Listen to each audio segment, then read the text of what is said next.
कि उसे जो है उसने और उसके प्रेमी ने उसे मारा गया है। बात हुई थी, उन्होंने कहा कि बेटे तुम ऐसा करो, आज अपनी बीवी के पास रुक जाओ, कल यहाँ आ जाना आराम से। कोई उसको मालूम थोड़ा ही था कि भाई उसकी नहीं, उसको आखिरी कोई रात मालूम होगी। था नहीं, ऐसा कोई मालूम नहीं। कितने दिन एक रात रुका वहाँ? नहीं, सिर्फ 6 घंटे में तो वापस खबर लग गई सर, आबिद खत्म हो गया। कब्र में दफन होने के 10 दिन के बाद एक युवक के शव को आज कब्र के बाहर निकाला गया है। करीब 4 से 5 दिन तक जद्दोजहद करने के बाद में कब्र से युवक का शव निकाला गया और पोस्टमार्टम के लिए आज बुलंदशहर के जिला अस्पताल में लाया गया है। गांव के लोग मौजूद हैं, परिवार के लोग मौजूद हैं, गमज़दा हैं। मैं उनसे पूरी जानकारी भी जुटाऊंगा कि आखिर ऐसी क्या वजह हो गई जिस वजह से कब्र से उनका शव निकलवाना आपको पड़ गया। आपका क्या नाम है? मेरा शुभ नाम फारूक है जी। कहाँ के रहने वाले हैं? चिड़ाव गांव का रहने वाला हूँ हाँ। सर। क्या ये नाम था जिनका जो आबिद मेरा चचेरा भाई है वो। और उम्र क्या होगी? उसकी उम्र लगभग जो है 30 साल के करीब होगी। हाँ, क्या मामला है? क्यों निकाला? मामला ये था सर, वो 12 तारीख में सऊदी अरब से आया, करीब 3 बजे अपने घर पहुंचा। रात को जो है वहां से 2 बजे के करीब फ़ोन आया कि तुम्हारे भाई की मौत हो गई है। हमने पूछा किस कारण हो गई?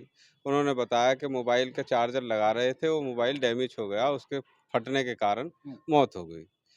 कोई बात नहीं, हम यहाँ से गए, सबको ले आए।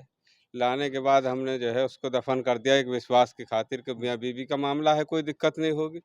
वहाँ से आने के बाद में अगले दिन जिस मोबाइल से उन्होंने हमें ये बताया कि इस मोबाइल से उसकी मौत हुई है, उस मोबाइल को हमने जब मिस्त्री के पास चेक कराया, तो मिस्त्री ने बताया कि इसमें चार्जिंग लगी ही नहीं है, इसमें कोई डैमेज ही नहीं है, वो मोबाइल आज भी हमारे पास है, सही है।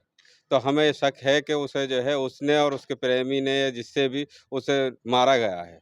तो हम चाहते हैं सरकार के हमें जो है न्याय मिले और इसकी सही जाँच होनी आबिद चाहिए। कितने सालों के बाद वापस आया साहब था? 4 साल के बाद वापस आया था। शादी के होने के 4 साल के बाद? जी, नहीं 4 साल सऊदी लगा। शादी के बाद तो कुछ समय यहाँ भी रहा, 2 राउंड मारे उसने। एक बार पहले 2 साल गया, 2 साल के बाद फिर आया, कुछ समय अपनी बीवी के पास रहा, फिर 4 साल में अब आया।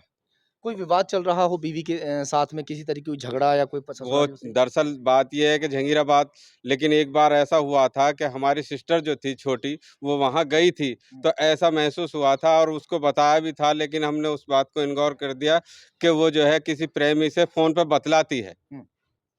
तो इतना तो हमें सुराग लगा, जब इतना सुराग लगने का पता चला तो हमें ये संदेह हो गया कि उसका मर्डर किया गया। तो हम ये चाहते हैं कि हमारी मैं सही थोड़ा-सा से बता दूँ जाँच मैं होनी चाहिए। मैं थोड़ा-सा बता दूँ। आबिद 4 साल पहले सऊदी कमाने के लिए जाता है। 2 साल वहाँ कमाने के बाद में काफ़ी सारा अच्छा खासा पैसा वहाँ से वो सऊदी से अपनी बीवी के अकाउंट में डालता है। वो सारा रिकॉर्ड अपने पास रख नहीं पाता 2 साल का। उसके बाद में जब 2 साल के बाद वो आता है, अपनी बीवी से बताता है कि इतना पैसा मैंने आपको दिया, वो उसको नकार जाती है कि मेरे पास इतना पैसा आया ही नहीं। उसके बाद में जब 2 साल फिर वहाँ से लगाता है, उन 2 साल का रिकॉर्ड अपने पास रखता है और वो रिकॉर्ड भी लेकर अपने साथ आने की बात कर रहा था। ऐसा हुआ था ना? जी, जी, अब के 4 साल लगा का, इस बार अच्छा 4 साल लगा इस दिए। बार 4 साल तो तो 4 वो साल का रिकॉर्ड हाँ है। जी, रिकॉर्ड उनके पास था, वो लेकर आ रहे थे। ये बात फ़ोन पे हुई है हुँ, कि अब के मैं पूछूँगा जाकर के। मैंने पिछली बार पूछा तो उन्होंने ये कहा कि इतना पैसा भेजा हुँ, मैंने, तो क्या तुमने भेजा ही क्या था, वो तो सब खर्चे में उठ गए। हुँ, तो इस बार जितना भी पैसा लगाया उसका एक-एक प्रूफ़ है। हुँ, तो मैं अब के पूछूँगा कि भई मैंने इतना पैसा दिया, वो गया कहाँ? हुँ। तो हमें शक है कि इस बात को लेकर के कोई झगड़ा हुआ था। एक अहम बात और है। जब आबिद वापस लौट रहा था तो एयरपोर्ट पर लेने के लिए उसकी पत्नी जाती है। उसकी पत्नी के साथ में कौन-कौन लोग थे? उसकी पत्नी थी और उसकी साली थी और एक साला था और 2 अन्य लोग थे, हुँ। 2 लोग जिनकी कौन थे? उनकी जानकारी नहीं है। आबिद को वहाँ से वो रिसीव करते हैं और वहाँ से लेकर वो सीधा अपने मायके लेके पहुँच जाती है, यानी जो ससुराल अपनी पहुँच जाता है आबिद। अपने सीधे घर पर नहीं पहुँच पाता। इतने दिन के बाद घर पर परिजन इंतज़ार कर रहे थे।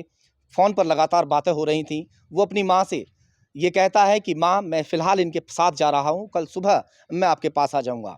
माँ ने एक बार भी ये नहीं कह पाई क्योंकि बेटे का दिल था कि पहले वो अपनी ससुराल चला जाए। बोली ठीक है, सुबह आ जाना। ये हुआ क्या हुआ जी, बताएँ? क बात हुई थी, उन्होंने कहा कि बेटे तुम ऐसा करो, आज अपनी बीवी के पास रुक जाओ, कल यहाँ आ जाना आराम से, कोई दिक्कत नहीं, मुझे हुँ, कोई टेंशन नहीं है। हुँ। अपने बच्चों में सभी ऐसा उसको जाते हैं। मालूम थोड़ा ही था कि भाई उसकी नहीं, उसको आखिरी कोई रात मालूम होगी। था नहीं, ऐसा कोई मालूम नहीं। कितने दिन कि एक रात रुका वहाँ कितने नहीं, दिन? सिर्फ 6 घंटे में तो वापस खबर लग गई सर। 2 बजे रात के अच्छा। हाँ जी, रात के 6 यानी घंटे में पहुँचा किस टाइम था यानी अपने कि 4 ससुराल में? बजे के करीब पहुँचा होगा हुँ, लगभग। दिल्ली से आप सोचो 11 बजे चलेगा तो 3-4 बजे पहुँचेगा हाँ, आदमी। हाँ, तो उसके बाद अब ये लगा लो कि 2 बजे, वो 2 बजे से पहले हादसा भी हुआ होगा, 2 हुँ, बजे तो खबर लग गई हमको, रात को रात को 2 बजे।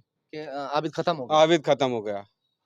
और इसी वजह से अब इन लोगों ने कब्र से शव को बाहर निकलवाया है और इसी की जांच पड़ताल के लिए सब पोस्टमार्टम के लिए यहाँ पर लाया गया है। पोस्टमार्टम होने के बाद जो जांच में आएगा उसी के आधार पर रिपोर्ट दर्ज भी होगी और कार्रवाई भी की जाएगी। सहयोगी मोहित लोधी के साथ जहीर खान, खबर तहकीकात, बुलंदशहर।